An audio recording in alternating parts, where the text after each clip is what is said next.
Kemudian kata penulis, ini sudah kita baca semua. Wathnani la yuwassalani wa la yusalla alaihima. Ada dua golongan dari kaum muslimin yang tidak perlu dimandikan dan tidak perlu disolati. Yang pertama asy-syahidu fi ma'rakatil musyrikin, yaitu orang yang meninggal mati syahid di dalam peperangan melawan orang musyrikin, mati syahid. Jadi kalau orang mati syahid, dia tidak perlu dari empat ini, dia cukup dikuburkan. Makanya di dalam hadis ketika Nabi sallallahu alaihi wasallam ada sahabatnya yang meninggal di perang Uhud, kata beliau, la tughsiluhu, jangan kalian mandikan. Fa innakum la jurhin aw kulla damin aw damin yafuhu miskan yawmal qiyamah. Karena setiap luka atau setiap darah yang menetes itu akan menebar bau harum yang semerbak yang harum pada hari kiamat. Ini keutamaan bagi syuhada, orang yang mati syahid. Yang kedua dari yang tidak perlu dimandikan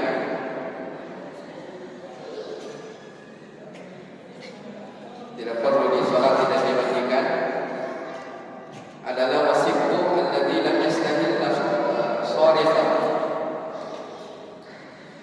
bayi yang keguguran yang belum bersuara. Ini sudah kita bahas. Kalau misalnya ada janin yang keguguran dan dia belum ditiupkan ruh, belum berbentuk manusia, ini sering ditanyakan, maka tidak perlu dimandikan dan tidak perlu disolati, langsung dikuburkan. Kecuali kalau janin tersebut sudah berbentuk manusia atau sudah ditiupkan ruh, dan ditiupkan ruh itu sekitar berapa? 4 bulan ke atas. Kalau di bawahnya itu artinya dia belum manusia, masih proses. Maka ketika ada janin yang keguguran belum ditiupkan ruh, maka di situ tidak perlu dimandikan, tidak perlu disolati, cukup dikafani dan dikuburkan. Baik, ini dua golongan yang dikecualikan. Kemudian wayusal mayyitu witran. Ya, saya ringkas ya, saya tak baca dari yang sudah lewat. Wayusal mayyitu witran. Mayit itu dimandikan secara ganjil. Maksudnya ganjil di sini bisa mandi 3 kali, bisa 5 kali, atau bahkan bisa lebih dari 5 kalau diperlukan. Ini telah saya jelaskan dalil-dalilnya dari Nabi sallallahu alaihi wasallam. Wa yakunu fi awwali ghuslihi sidran wa fi akhirihi syai'un min kafur. Di awal cucian pertama itu dimulai dari sidir atau bidara. Karena Nabi sallallahu alaihi wasallam bersabda, "Sinuhu bima'in wa sidrin." Mandikanlah dia dengan air dan daun bidara. Wa fi akhirihi syai'un min kafur. Dan jadikanlah pada mandi yang terakhir ada dari kafur, sesuatu yang harum. Sesuatu yang harum. Biasa dipakai kafur parus atau yang semisal dengannya dari hal-hal yang yang mendatangkan aroma yang harum. Baik. Wa yukaffanu fi thalathati aswabin bidin laisa fiha qamisun wala imamatun. Bagi laki-laki dikafani, ini tentang masalah kafan. Bagi laki-laki itu dikafani dengan 3 kain putih. Laisa fiha qamisun wala imamatun. Tidak perlu dipakaikan kain baju, dipakaikan baju. Demikian pula tidak perlu dipakaikan songkok. Jadi laki-laki itu kalau kafani cukup 3 lembar minimal, 3 lembar di tidak perlu dibuatkan pakaian khusus ataupun topi atau songkok.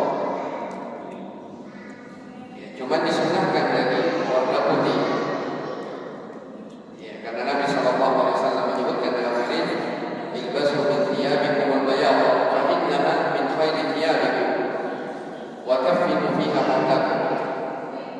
Pakailah dari pakaian yang berwarna putih, karena pakaian putih itu adalah sebaik-baik pakaian, dan pakaian yang dipakai ya bagi orang-orang yang meninggal di antara kalian, kain kafan. Ya, ini kalau laki-laki, jadi minimal 3.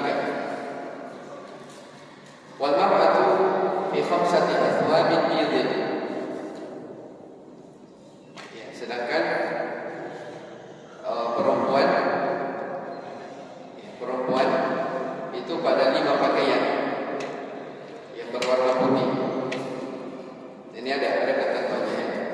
Yang praktek jenazah tahu ini. Kalau perempuan, ini fikih penting dipelajari juga tentang masalah penyelenggaraan jenazah. Kadang-kadang ya, di sebagian kampung itu karena mungkin tidak pernah belajar tentang fikih penyelenggaraan jenazah, subhanallah, seakan-akan orang meninggal itu tidak dihargai. Padahal seorang muslim itu dia dihormati ya, di waktu hidupnya dan pada saat meninggal. Ya, makanya kenapa disunahkan dipakaikan wewangian, ya, dipakaikan kain kafan yang terbaik. Ya, jangan pikir yang murah saja karena sudah meninggal, jangan. Tapi dipakaikan yang apa? Yang terbaik, karena seorang muslim itu dihormati baik itu dalam kondisi masih hidup, ya, apalagi kalau sudah meninggal. Ya, jadi ada juga orang jual kain itu, saya masih tahu, saya masih kecil. Saya pernah menemani dulu orang beli kain kafan. Itu kayak karung itu kasarnya. Saya tidak tahu jenis kain kafan yang bagaimana. Sudah tipis, kasar lagi. Dan tetap sekarang kalau saya dijual seperti itu. Intinya dipilih yang terbaik untuk si mayit. Kecuali kalau memang tidak ada yang lain, baru boleh. Tapi kalau ada yang terbaik, itu yang dipakaikan yang terbaik. Baik. Wal mar'atu fi khamsati athwabin bidhan. Jadi kalau perempuan, ya, dia ada 5 ya. Jadi ada semacam izarnya, sarungnya, ada dari dibuatkan juga kayak jilbab begitu, komis, ya. Dan itu ditahu ya, disebutkan kemarin dari hadis tentang hal ini.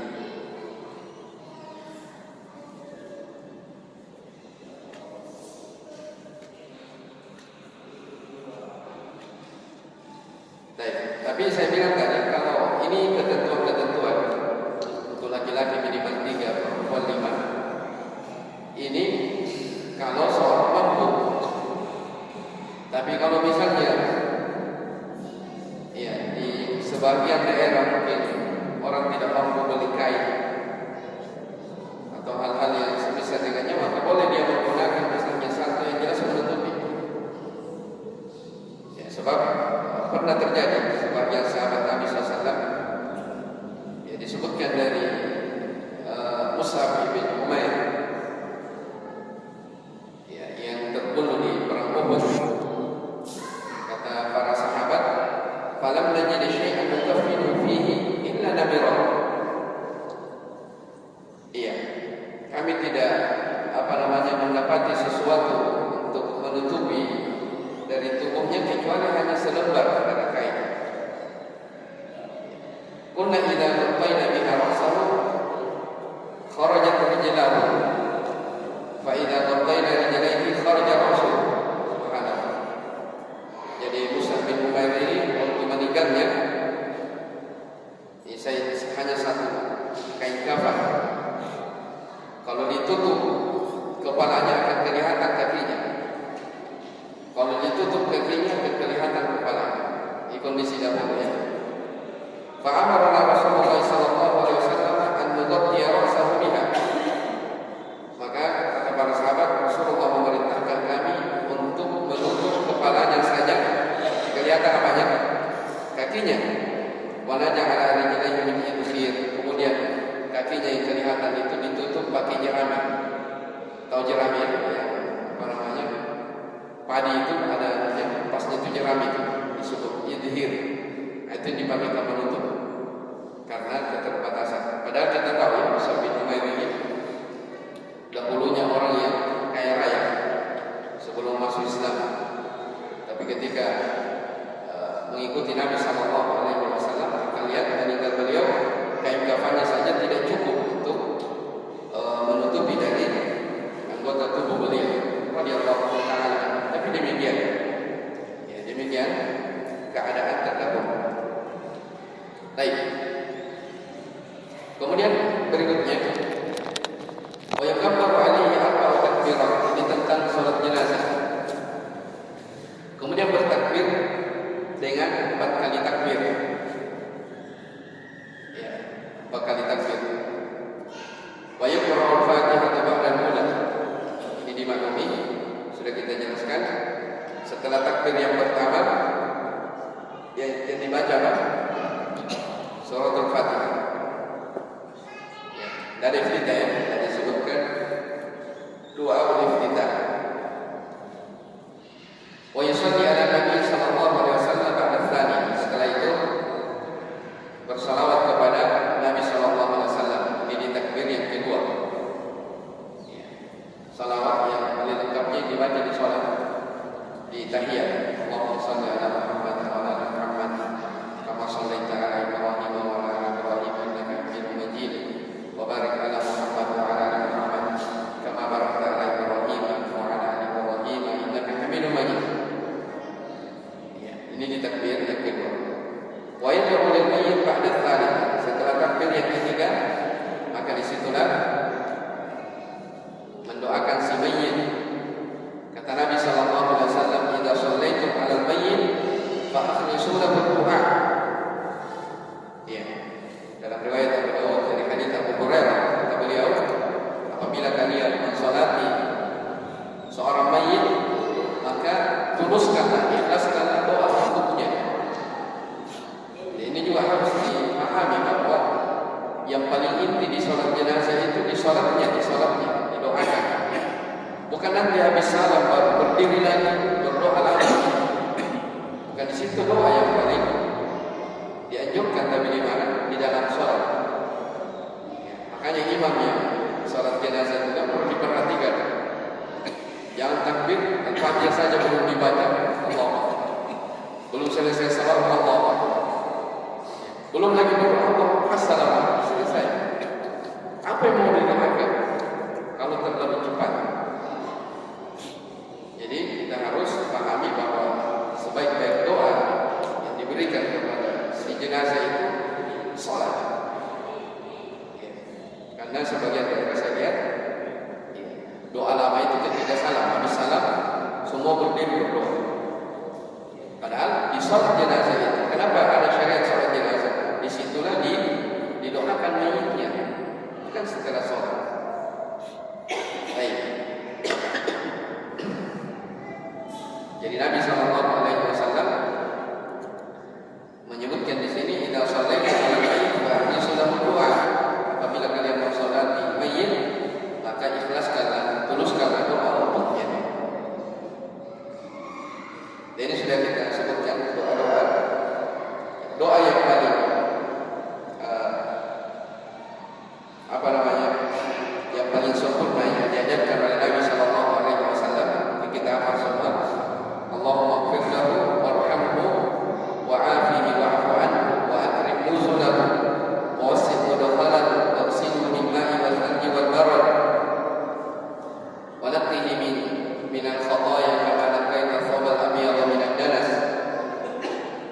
wa abadilhu daran khairan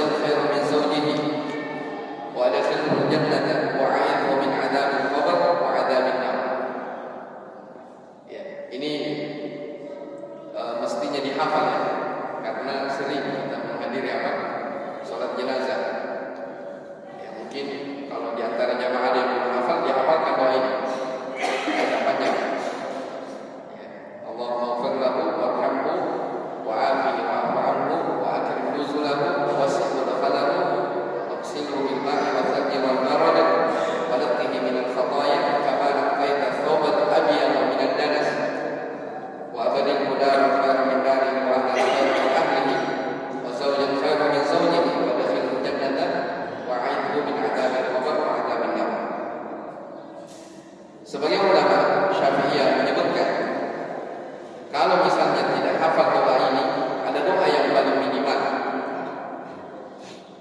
Iya, doa yang paling minimal adalah Allahumma ighfir lahu warhamhu. Ini paling pendek. Allahumma ighfir lahu warhamhu. Allahumma ighfir lahu warhamhu. Biar pendek seperti itu, tapi kalau diikhlaskan tulus untuk si bayi, luar biasa. Pengampunan rahmat. Ya, pengampunan dan rahmat. Tapi kalau yang disebutkan oleh Imam Syafi'i sendiri di dalam matan di kitab yang kita baca, ada doa yang lebih panjang. Kemarin saya sudah sebutkan. Allahumma inna hadza 'abduka wa ibnu 'abdik. Ya Allah, sesungguhnya ini adalah hamba-Mu, anak dari dua hamba-Mu, yaitu dari ibu dan ayahnya. Kharaja min rahimnya wa sa'atiha. Orang ini doa untuk sebaik dari Imam Syafi'i rahimahullah. Dia keluar dari kenyamanan dan kelapangan dunia, wa mahbubu wa ahibbahu, berpisah dari kekasihnya, orang-orang yang dicintainya, ila zulmatil qabr wa laqihi, menuju kepada kegelapan kubur dan apa yang dia jumpai di sana. Karena yashhadu an la ilaha illa anta wahdak, ya hamba-Mu ini telah bersaksi bahwa tidak ada ilah yang hak diibadahi kecuali Engkau semata ya Allah, la syarika lak, tidak ada sekutu bagimu, wa anna Muhammadan abduka wa rasuluka, hamba-Mu ini mempersaksikan bahwa Muhammad adalah hamba dan utusan-Mu, wa anta a'lamu bihi minna, dan Engkau lebih tahu dirinya tentang dia daripada kami. Allahumma innahu nazala bika wa anta khairu manzulin bihi. Ya Allah, sesungguhnya dia telah turun kepadamu dan Engkau adalah sebaik-baik tempat turun. Wa asbaha faqiran ila rahmatika wa anta ghaniyun an adabihi. Dia sangat perlu kepada pengampunan-Mu. Iya, wa anta ghaniyun an adabihi, dan tidak perlu berlindung dari siksaan-Mu. Wa qad ji'naka raghibina ilaika syufa'a lahu. Ya, dan sungguh kami telah datang kepadamu dengan penuh harapan syafaat. Allahumma in kana muhsinan fazid fi ihsanihi, ya Allah, jika dia adalah orang yang baik maka tambahlah kebaikannya. Wa in kana musii'an fatajawaz anhu, kalau dia adalah berdosa maka maafkanlah dia ya Allah. Walaqtihi bi rahmatika ridhaka, perjumpakanlah dia dengan rahmat-Mu. Waqihi fitnatal qabr wa 'adzabahu, pelihara dia dari fitnah kubur dan siksaan-siksaannya. Wafsah lahu fi qabrihi, ya, lapangkanlah kuburnya. Wajafil ardha an jambayhi, nikahkanlah bumi dari sisi kanan dan kirinya. Walakihi bi rahmatikal amna min adzabik, ya, perjumpakanlah rasa aman, ya, dari siksaanmu. Hatta tab'athahu aminan ila jannati, sampai Engkau membangkitkannya dalam keadaan aman menuju kepada surga-Mu, tentunya dengan rahmat-Mu ya arhamar rahimin, wahai ya zat yang maha merahmati, sebaik-baik zat yang merahmati. Ya, disebutkan oleh penulis di sini, ini doa yang dipilih oleh Imam Syafi'i rahimahullah taala dari hadis-hadis yang telah berlalu. Jadi kemarin kita jelaskan doa ini. Ini doa bagus ya, maknanya. Baik. Kemudian ini di rakaat ketiga ya, di rakaat ketiga salat jenazah. Wa yaqulu fi rabi'ah.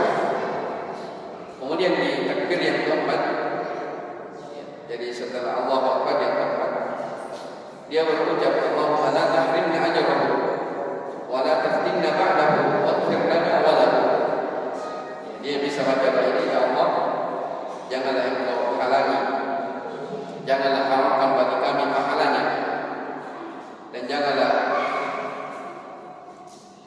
taftinna ba'dahu, memfitnah kami setelah meninggalnya. Ini doa-doa. Waghfir lana wa lahu, ampunilah kami dan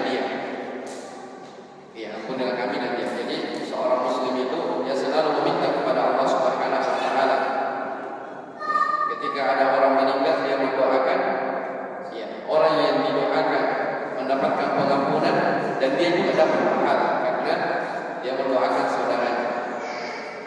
Ya. Dan dia berlindung kepada Allah Subhanahu wa taala agar ya, dia aman dari fitnah-fitnah.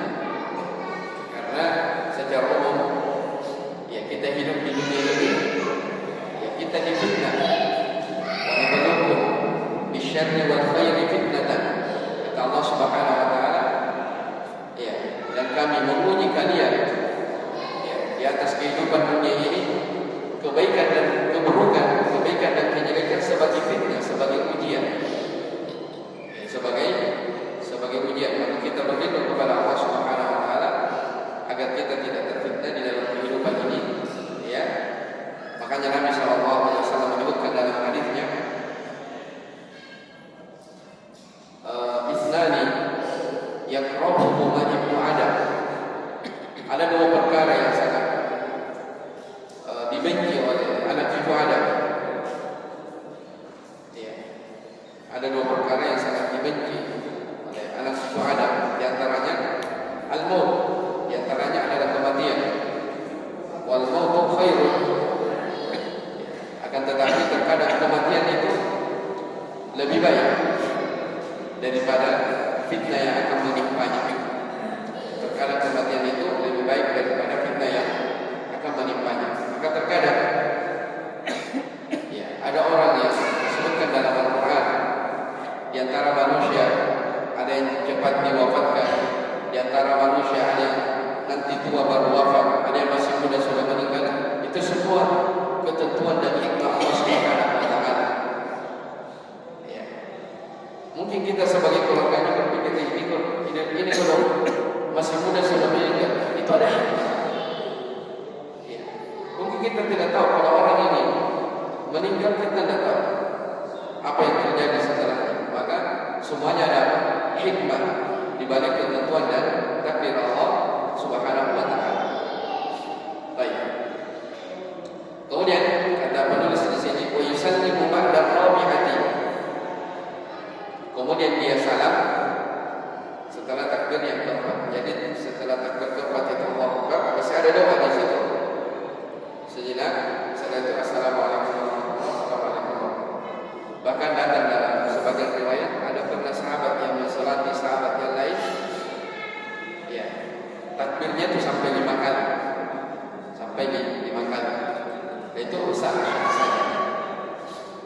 Disebutkan di dalam hadis. Baik, ini tentang salat jenazah secara ringkas. Kemudian masalah dafan, menguburkan. Wa yudfanu fi lahdin mustaqbil al-qiblah. Ini pembahasan baru. Dan dikuburkan ya, dengan memakai lahan dalam keadaan menghadap ke kiblat.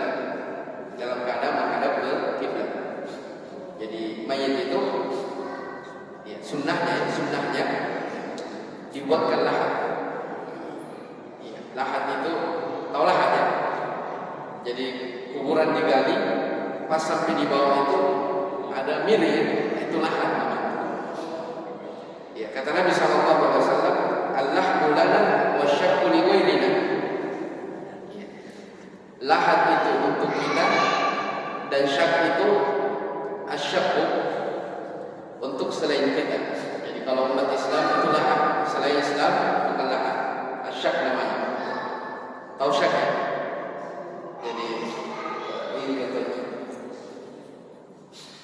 Jadi misalnya kuburan galian sampai di bawah lahat itu dibuat miring ya, galian kan miring. Untuk kenapa dilahat? Supaya mayat itu dia bisa berbaring ke kanan menghadap kiblat. Jadi apa tujuannya lahat? Supaya mayat itu dibaringkan menghadap ke mana? Ke kiblat.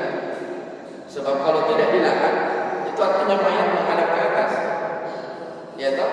Sementara sunnahnya atau diharuskan menghadap kiblat. Itulah. Jadi misalnya di dataran tanah, lahat itu mirip begini. Ya, lahat.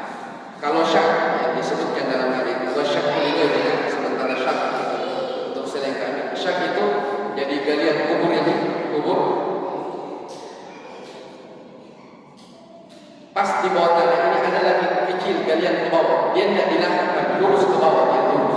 galian juga. Ya. Jadi itu dua model.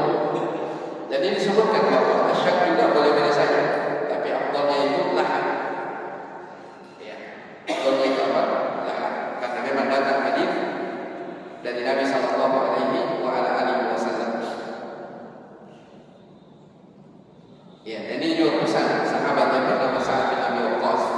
Ketika beliau akan meninggal, beliau mengatakan bahwa ilhadu li lahdan, buatkan untuk aku lahat, ya, wansibu alayya labina nasban kama suni'a bi Rasulillah sallallahu alaihi wasallam. Letakkan papan-papan di atas lahat itu sebagaimana Rasulullah SAW diperlakukan seperti itu.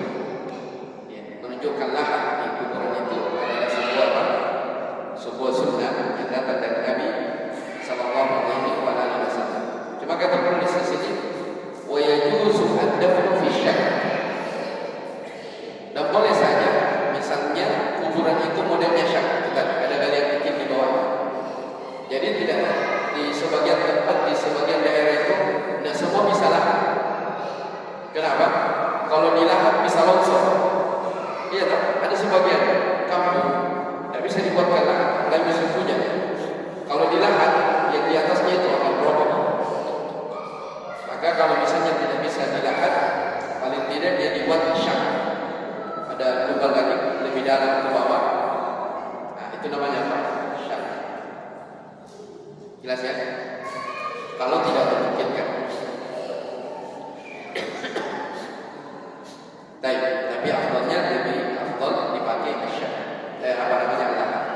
Kemudian kata penulis di sini, mustaqbilal qiblah, dan wajib si mayit itu diletakkan di kuburnya dalam keadaan menghadap ke kiblat. Karena Nabi sallallahu alaihi wasallam bersabda dalam hadis Abu Dawud, ya, dan dihasankan oleh Syekh Al-Albani rahimahullah, kata beliau, kiblatukum ahya'an wa amwatan. Kiblat kalian atau menghadap kiblat dalam kalian, baik itu orang yang masih hidup atau orang yang sudah meninggal. Jadi kita itu selalu diperintah untuk menghadap ke kiblat, baik itu dalam keadaan masih hidup atau sudah meninggal.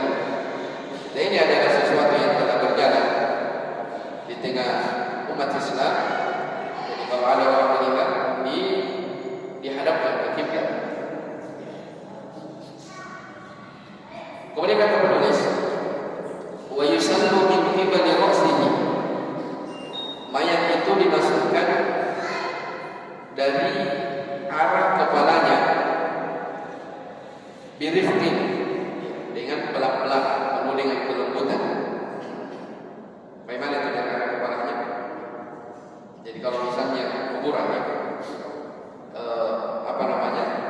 misalnya siapa yang biasa jenazah itu? Jadi misalnya lahat kuburan, anggaplah meja ini. Lahatnya di mana? Di sini atau di sini? Ya di sini. Ya tentunya di sini. Kalau kepalanya di mana? Saya. Sekarang begini, kalau kepalanya di sini, berarti menghadap apa? Kanan. Iya. Kalau di sini boleh?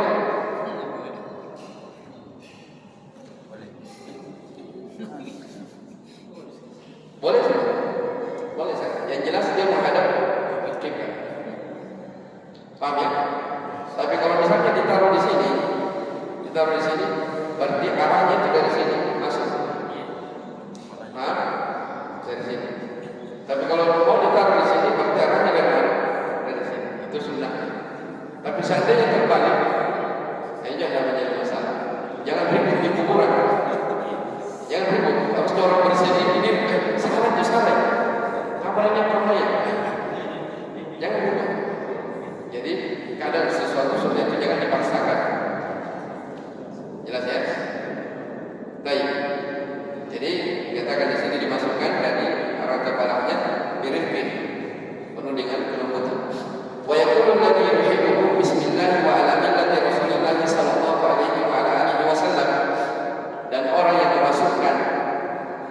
di lahat yang di bawah ini, ya doanya disunahkan dia baca Bismillah wa ala millati Rasulillah sallallahu alaihi wasallam, dengan menyebut nama Allah di atas millah agama Rasulullah sallallahu alaihi wasallam. Ini saja yang dibaca. Tidak ada doa-doa lain. Tidak ada apalagi apa yang biasa kasih masuk tanah di, ya, tidak ada. Pokoknya Bismillah wa ala millati Rasulillah selesai. Ya, ini doa yang dibaca. Lianna Nabi sallallahu alaihi wasallam karena idza udkhila al-mayyit al-qabr, karena Nabi sallallahu apabila beliau memasukkan mayit dalam kubur, qala beliau membaca Bismillah wa billahi wa ala millati Rasulillah. Ini doa beliau dengan menyebut nama Allah di atas millah Rasulullah sallallahu alaihi wa ala alihi wasallam. Jelas ya? Baik. Wa yu'ja'u fil qabr,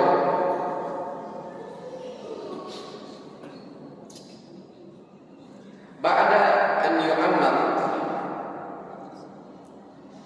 dan dibaringkan di dalam kubur.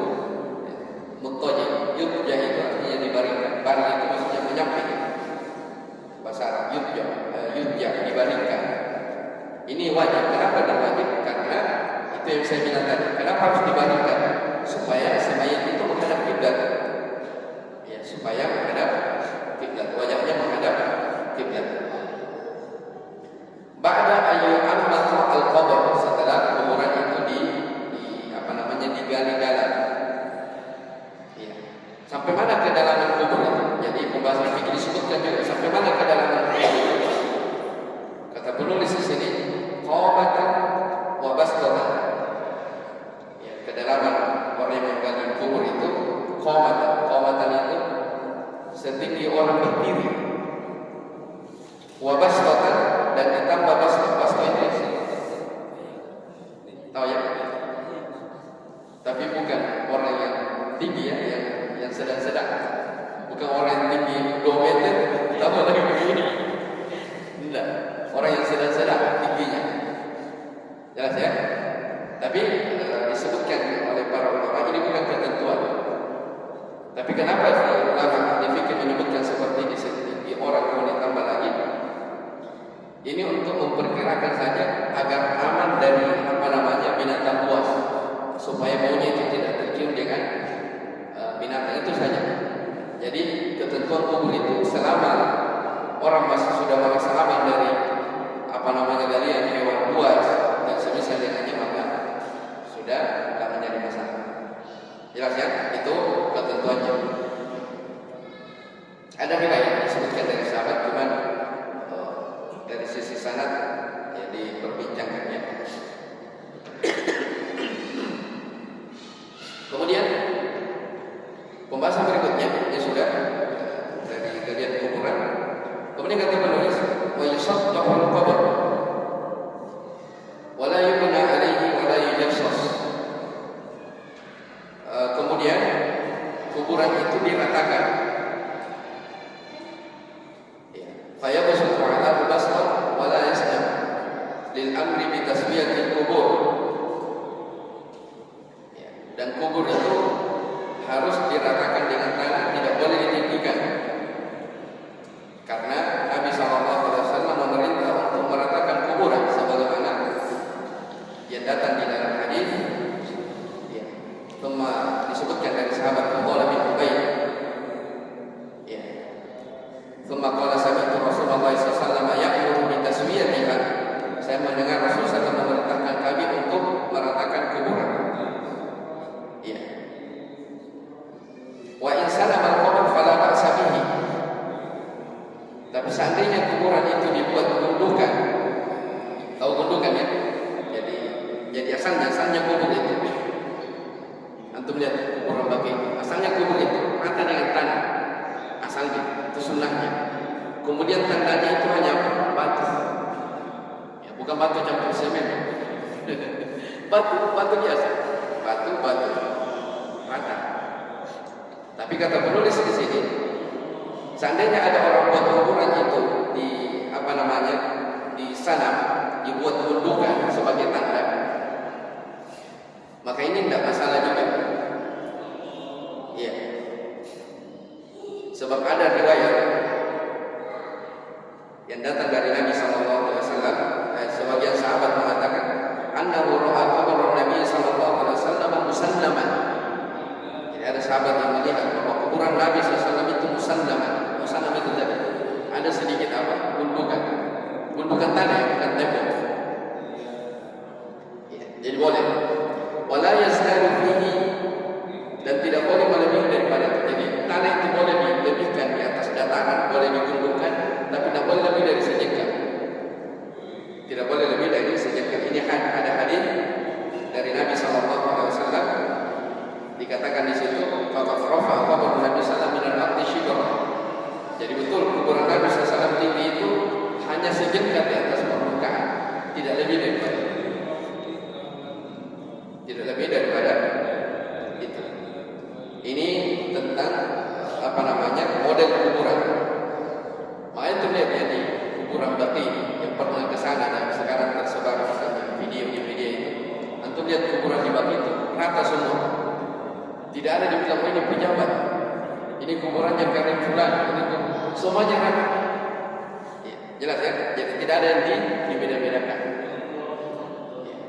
Kenapa kuburan Nabi Abu Bakar dan Umar dikhususkan?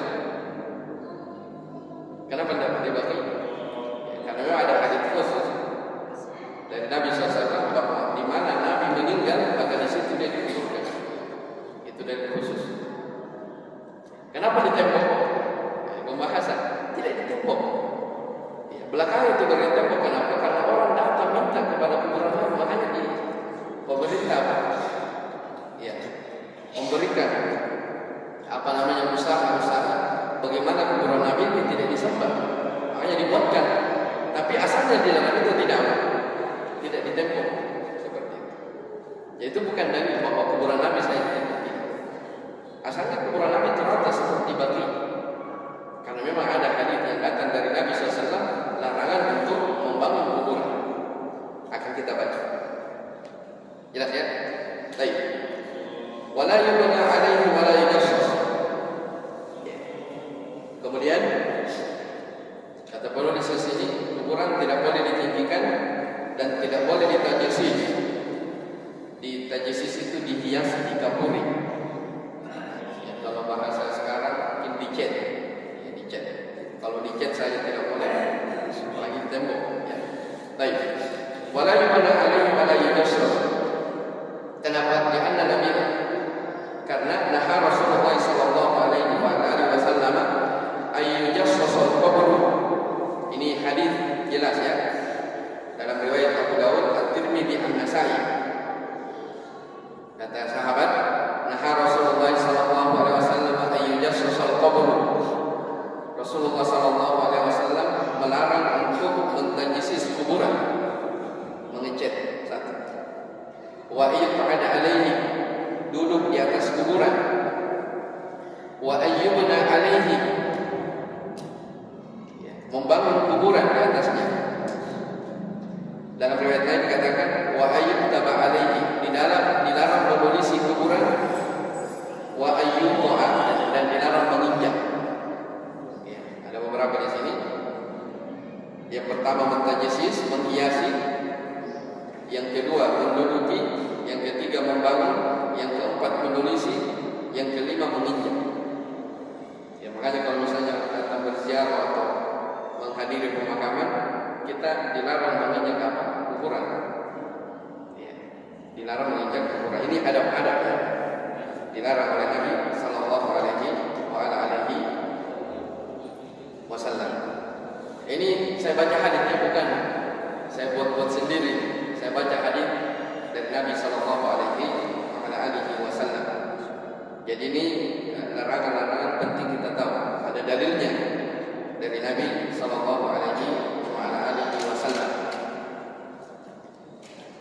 Baik, dan akan datang nanti hadis saya akan bacakan nanti bidah-bidah seputar jenazah. Bidah-bidah seputar jenazah. Karena ini waktu sudah masuk waktu Isya. Insyaallah taala masih ada satu pembahasan sebelum kita masuk di pembahasan zakat seputar masalah jenazah, masalah kuburan. Saya jelaskan ya karena berkaitan dengan pembahasan fikih. Ya, nanti kalau ada yang ditanyakan nggak apa-apa. Tapi saya kira cukup dulu. Insyaallah kita lanjut di pertemuan yang akan datang. Wallahu a'lam.